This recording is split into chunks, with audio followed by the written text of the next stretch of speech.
नमस्कार, बहुत बहुत स्वागत है आप सभी का अखंड भारत में। मैं हूं आपके साथ करिश्मा। अखंड भारत में विस्तार से हम खबरों पे बात करेंगे। दिल्ली के Indian agriculture research centre campus में प्रधानमंत्री नरेंद्र मोदी ने ग्लोबल मिलेट्स कॉन्फ्रेंस का उद्घाटन किया। इसके साथ साथ इस मौके पर दुनिया के 100 से ज्यादा इसके साक्षी भी बने। देश में मिलेट्स फूड प्रोडक्ट की बिक्री 30% बढ़ी है। अब जगह जगह मिलेट्स कैफे भी नजर आने लगे हैं। मिलेट्स को one district one product scheme के तहत भी सिलेक्ट किया गया है और इसको लेकर आज भारत में भी जोर शोर से इसका उद्घाटन किया गया। इस रिपोर्ट के जरिए सबसे पहले अखंड भारत में यह खबर आपको दिखा दें। दुनिया में चलेगा भारत का सिक्का। भारत की जिम्मेदारी दुनिया के लिए जरूरी। मिलेट्स को कामयाब बनाएगा भारत। हो गया ग्लोबल मिलेट्स कॉन्फ्रेंस का उद्घाटन।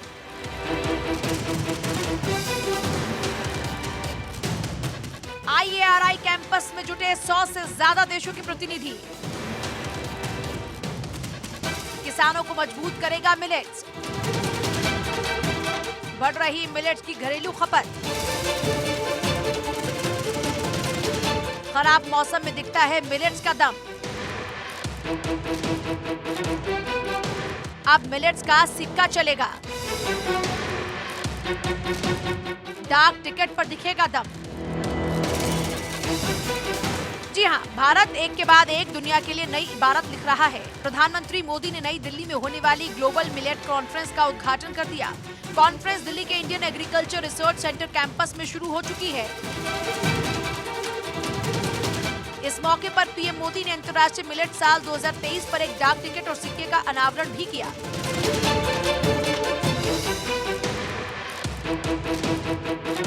इस मौके पर पीएम मोदी ने कहा कि भारत के प्रस्ताव और प्रयासों के बाद ही संयुक्त राष्ट्र ने 2023 को अंतर्राष्ट्रीय मिलेट वर्ष घोषित किया। मुझे खुशी है कि आज विश्व जब इंटरनेशनल मिलेट ईयर मना रहा है तो भारत इस अभियान की अगुवाई कर रहा है।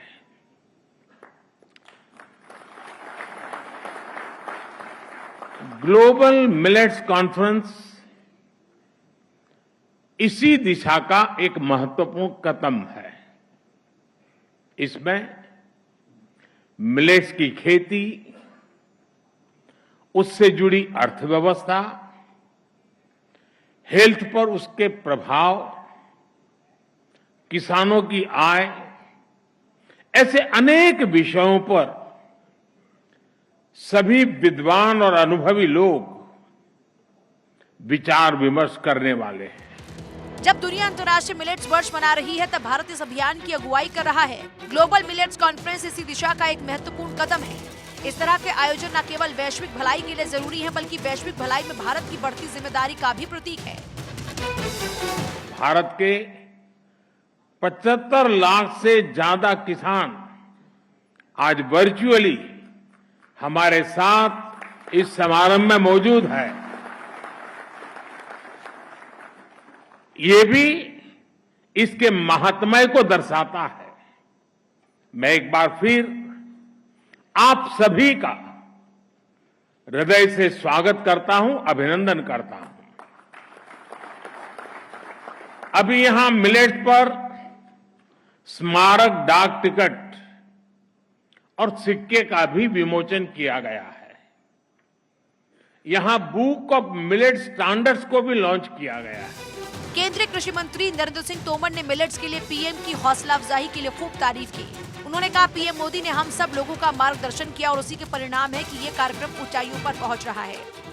2018 में प्रधानमंत्री जी ने मिलेट्स यानी मोटा अनाज, पोषक अनाज और अब बजट में माननीय प्रधानमंत्री जी ने श्री अन्न कहकर इस मोटे अनाज को जो प्रतिष्ठा दी है, मैं इसके लिए प्रधानमंत्री जी का हृदय से बहुत बहुत अभिनंदन करना चाहता हूं। इस श्री अन्न को भोजन की थाली में प्रतिष्ठा मिले और हमारे छोटे किसान की ताकत बढ़े, मिलेट्स की खेती प्रोत्साहित हो, मिलेट्स के उपभोग के लिए लोग आगे बढ़ें, इस दृष्टि से 2018 में मिलेट्स को पोषक अनाज के रूप में अधिसूचित किया गया। वर्ष भर कार्यक्रम किए गए। परिणाम स्वरूप मिलेट्स का उत्पादन भी बढ़ा, उत्पादकता भी बढ़ी और मिलेट्स की मांग भी बढ़ी। राजधानी दिल्ली में शुरू हुई इस कॉन्फ्रेंस में दुनिया के 100 से ज्यादा देशों के प्रतिनिधि शामिल हो रहे हैं, जबकि 75 लाख से ज्यादा किसान वर्चुअली इस कार्यक्रम से जुड़े। यह साल भारत के लिए बहुत ही अहम माना जा रहा है, क्योंकि साल 2023 में G20 की मेजबानी भारत कर रहा है, जबकि सरकार ने मिलेट्स को G20 बैठकों का भी हिस्सा बनाया है। मिलेट्स यानी श्री अन्न। भारत देश में मिलेट्स को अब श्री अन्न की पहचान दी गई है। यह सिर्फ खेती और खाने तक सीमित नहीं, बल्कि समग्र विकास का एक माध्यम बन रहा है। इसमें गांव और गरीब भी जुड़ा है। मिलेट्स अब लोगों के लिए रोजगार का जरिया भी बन रहे हैं। 2.5 करोड़ किसान सीधे तौर पर मिलेट्स से जुड़े हैं। इसके जरिए मिलेट्स मिशन इन सभी किसानों और उनसे जुड़े तंत्र को फायदा पहुंचाएगा, जिससे ग्रामीण अर्थव्यवस्था भी मजबूत होगी। मिलेट्स की घरेलू खपत लगातार बढ़ रही है। भारत के 12 से 13 राज्यों में मिलेट्स की खेती होती है। अभी तक इनकी घरेलू खपत बहुत कम थी। एक व्यक्ति महीने भर में 2 से 3 किलो मिलेट्स ही खाता था। अब ये खपत बढ़कर 14 किलो प्रति माह हो गई। एक तरफ ग्लोबल साउथ है, जो अपने गरीबों की फूड सिक्योरिटी को लेकर चिंतित है। दूसरी तरफ ग्लोबल नॉर्थ का हिस्सा, जहाँ फूड हैबिट से जुड़ी बीमारियां एक बड़ी समस्या है। मिलेट्स ऐसी हर समस्या का समाधान देते हैं। ज्यादातर मिलेट्स को उगना आसान होता है, इसमें खर्च भी बहुत कम आता है और दूसरी फसलों की तुलना में ये जल्दी तैयार भी हो जाता है। पोषण ज्यादा, स्वाद भी विशिष्ट होता है।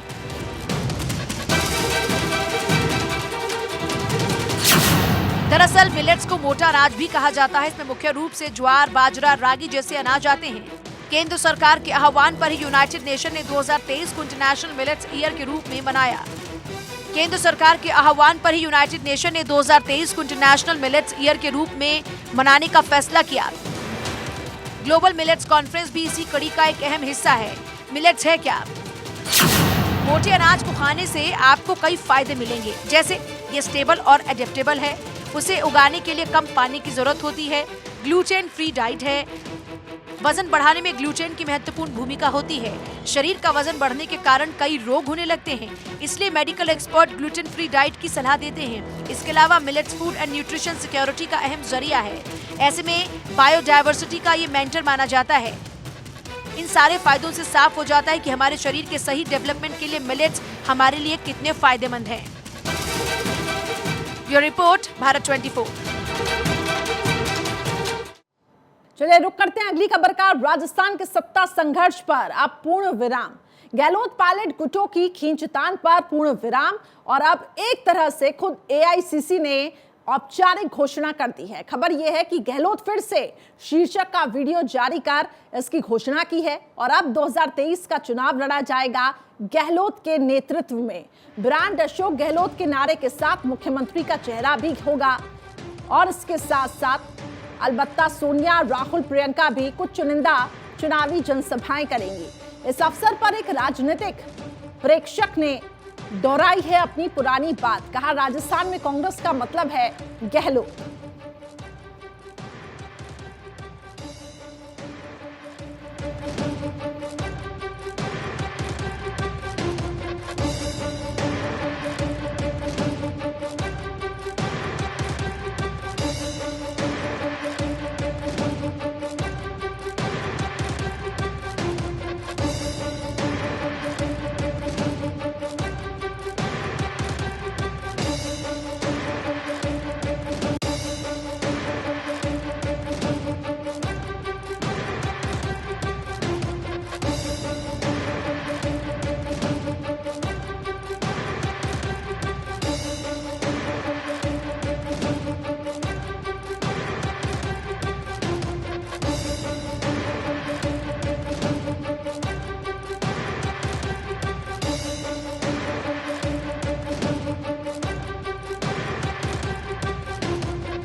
वहीं देखिए, गहलोत के लिए जीवन का बड़ा दिन, उनके 40 साल के पॉलिटिकल करियर का बड़ा दिन है।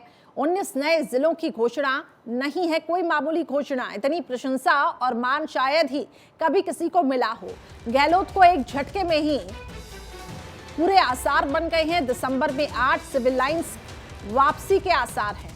सीक्रेसी इतनी कानो कान नहीं खबर हुई किसी को। गहलोत के इस मास्टर स्ट्रोक की अब जयपुर से दिल्ली तक गूंज है। गांधी परिवार से लेकर भाजपा आला कमान तक इसकी गूंज है। और अब भाजपा के सामने गहलोत ने पहाड़ जैसी चुनौती खड़ी कर दी है। अब जरूर सतीश पुनिया परेशान रहेंगे।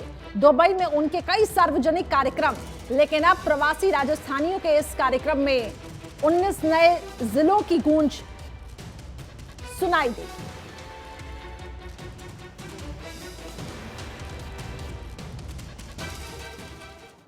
एक और बड़ी खबर आपको बता दें, राजस्थान सीएम गहलोत का दिल्ली दौरा। दिल्ली के 10 जनपद पहुंचे हैं सीएम गहलोत। खबर यह है मल्लिकार्जुन खड़गे से मुलाकात करेंगे गहलोत। इस वक्त की बड़ी खबर आपको बता रखे हैं, राजस्थान सीएम अशोक गहलोत का दिल्ली दौरा और दिल्ली के 10 जनपद अशोक गहलोत पहुंच चुके हैं, जहां पे मल्लिकार्जुन खड़गे से मुलाकात हुई।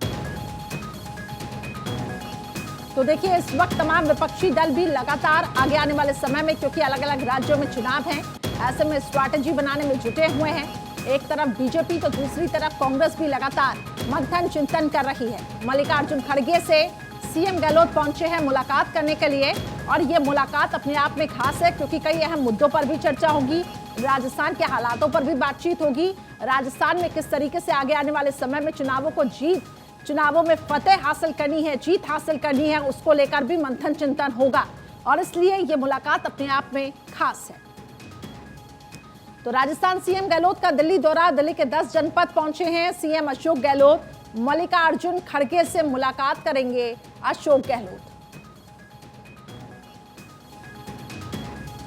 तो देखिए किस तरीके से दिल्ली दौरे पर गहलोत और यहां पर मल्लिकार्जुन खड़गे से जो मुलाकात है, इसमें कांग्रेस स्ट्रैटेजी बनाएगी कि आगे चुनावों में किस तरीके से जीत हासिल करनी है, किस तरीके से सत्ता पक्ष को हराना है, और साफ तौर से 2024 का यहाँ पे जो एजेंडा है वो सेट करते हुए नजर आएंगे। पॉलिटिकल एडिटर अदिति नागर इस वक्त मेरे साथ लाइन पे जुड़ चुकी हैं। अदिति, सीएम गहलोत और मल्लिकार्जुन खड़गे की मुलाकात के क्या मायने? देखिए, जिस तरीके से मुख्यमंत्री अशोक गहलोत लगातार चौंकाने वाले डिसीजन लेते रहते हैं, और आज बहुत लंबे समय बाद उनका दिल्ली दौरा हुआ है, और दिल्ली दौरे में देखिए कई महत्वपूर्ण चर्चाएं आज वो करने वाले हैं और महत्वपूर्ण मुलाकातें वो करने वाले हैं। आज की रात वो दिल्ली भी रुकने वाले हैं। ऐसे में फिलहाल 10 मिनट हुए हैं जब वो मल्लिकार्जुन खड़गे के आवास पर पहुंचे हैं, और यहाँ पर देखिए 2 अलग अलग भाग में इसको समझना चाहिए कि बैठक किस संदर्भ में हो सकती है। पहला, मुख्यमंत्री अशोक गहलोत अगर बतौर सीनियर लीडर के तौर पर अगर यहाँ पर आए हैं, तो उनसे सीडब्ल्यूसी में जो 35 लोगों का चुनाव होना है, जो चुनाव नहीं हो रहा लेकिन उनका चयन होना है, और मल्लिकार्जुन खड़गे को जो डिसीजन लेना है, उसमें सलाह मशवरे के तौर पे मुख्यमंत्री अशोक गहलोत से सीडब्ल्यूसी के सदस्यों पर मेंबरशिप, जो स्थायी मेंबर्स बनाए जाएंगे, उन पर चर्चा की जा सकती है। संगठन का जो स्वरूप पूरा चेंज करना है, जनरल सेक्रेटरी से लेकर तमाम चीजें, उन पर चर्चा, राय मशवरा मुख्यमंत्री से लिया जा सकता है। उसके अलावा कर्नाटक चुनाव में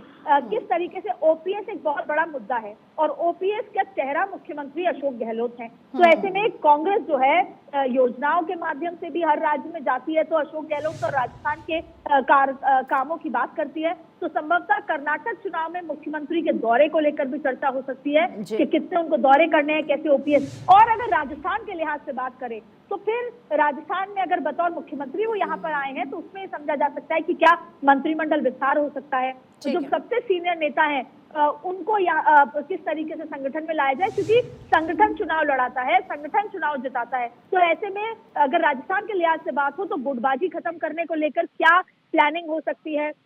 उसके अलावा चुनावी माध्यम से राजस्थान में और क्या कुछ किया जा सकता है। हाल ही में यानी कल सुबह ही एआईसीसी ने एक रील जारी की थी, जिसमें ये कहा था कि अशोक गहलोत के चेहरे पर चुनाव लड़ा जाएगा। तो ऐसे में अब मंत्रिमंडल विस्तार पर भी चर्चा हो सकती है, आगामी और कार्यक्रमों पे हो सकती है। तो ये पूरा लब्बो लिबाब है। उसमें पवन बंसल से भी वो आज रात मिल सकते हैं। कल सुबह 11 बजे बाद वो जयपुर के लिए रवाना होंगे, यानी कि ये जो कुछ घंटों की जो आज दोपहर आए और कल सुबह जाएंगे, 24 घंटों का जो दौरा है, ये बेहद महत्वपूर्ण रहने वाला है, चाहे देश के लिहाज से, कांग्रेस के लिए, चाहे राजस्थान के लिहाज। बिल्कुल, आपने ठीक कहा, और ये दौरा काफी ज्यादा महत्वपूर्ण। बहुत बहुत शुक्रिया आपका हमारे साथ जुड़ने के लिए। वहीं सीएम अशोक गहलोत का क्या कुछ कहना है, वो भी अपने दर्शकों को सुनाते हैं।